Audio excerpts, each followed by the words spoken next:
उत्तर प्रदेश से खास खबर। मुख्यमंत्री योगी आदित्यनाथ ने आज महर्षि वाल्मीकि प्रकट दिवस पर प्रदेश वासियों को बधाई और कई अहम घोषणाएं की हैं। जानिए कैसे उत्तर प्रदेश में जन कल्याण और सामाजिक सुरक्षा को बढ़ावा दिया जा रहा है। मुख्यमंत्री योगी आदित्यनाथ ने कहा कि महर्षि वाल्मीकि ने रामायण के माध्यम से मर्यादा पुरुषोत्तम श्री राम से जन जन का परिचय कराया। उन्होंने समाज को जीवन के सर्वोत्तम मूल्य और आदर्श दिखाए। आज का दिन हमें सिखाता है कि धर्म और आध्यात्म का मार्ग ही जीवन में महानता दिला सकता है। मुख्यमंत्री ने बताया कि लालापुर चित्रकूट में वाल्मीकि तपोस्थली का सौंदर्यीकरण किया गया है और अयोध्या धाम में महर्षि वाल्मीकि इंटरनेशनल एयरपोर्ट की स्थापना की जा रही है। सरकार वाल्मीकि जी के आदर्शों से प्रेरित होकर प्रदेश में जन कल्याण के कार्य कर रही है। मुख्यमंत्री ने घोषणा की कि अब प्रदेश के सभी सफाई और संविदा कर्मचारी का वेतन आउटसोर्सिंग कंपनी के बजाय सीधे सरकारी कॉरपोरेशन के माध्यम से उनके बैंक अकाउंट में दिया जाएगा। इसके अलावा अगर कोई कर्मचारी कार्य के दौरान हादसे या दुर्घटना का शिकार होता है तो पीड़ित परिवार को 35-40 लाख का मुआवजा बैंक के माध्यम से प्रदान किया जाएगा।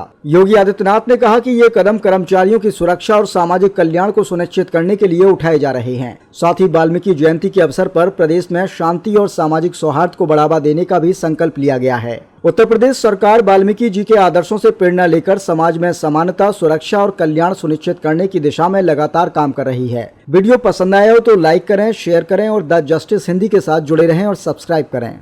कार्यक्रमों को आगे बढ़ाया है। खासतौर पर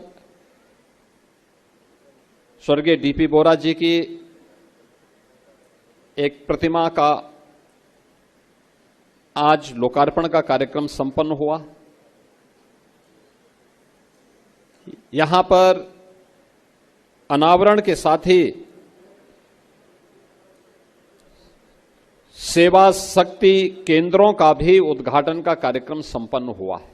5 ऐसे केंद्र अलग अलग स्थानों पर और अलग अलग क्षेत्रों में नारी शक्ति की उपस्थिति, शिक्षा के क्षेत्र में या साहित्य के क्षेत्र में, स्वास्थ्य के क्षेत्र में, संगीत के क्षेत्र में, समाज सेवा के क्षेत्र में अलग अलग ऐसी मातृशक्ति का भी सम्मान किया गया है जिन्होंने अपने मेहनत से, अपने सामर्थ्य से समाज को एक नई दिशा दी है। आज यहां पर इस पावन अवसर पर जो शक्ति सेवा केंद्र हैं उनके संचालक, जिन्हें डीपी बोरा स्मृति समिति के माध्यम से सहयोग किया जाता है और ये केंद्र अब संचालित होने वहां पर होकर के नारी स्वावलंबन का एक आदर्श प्रस्तुत कर रहे हैं। इन सभी केंद्रों के लिए उनके संचालकों को बधाई देता हूं और यह कार्य चूंकि नारी स्वावलंबन का है, मिशन शक्ति के अंतर्गत प्रदेश सरकार के द्वारा जो कार्यक्रम चल रहे हैं उन कार्यक्रमों की ही श्रृंखला में आज यहां पर हम लोग जब एकत्र हुए हैं तो मैं स्वर्गीय डीपी बोरा स्मृति व्याख्यान समिति की ओर से किए जाने वाले इस कार्यक्रम के लिए इस समिति को हृदय से धन्यवाद देता हूं।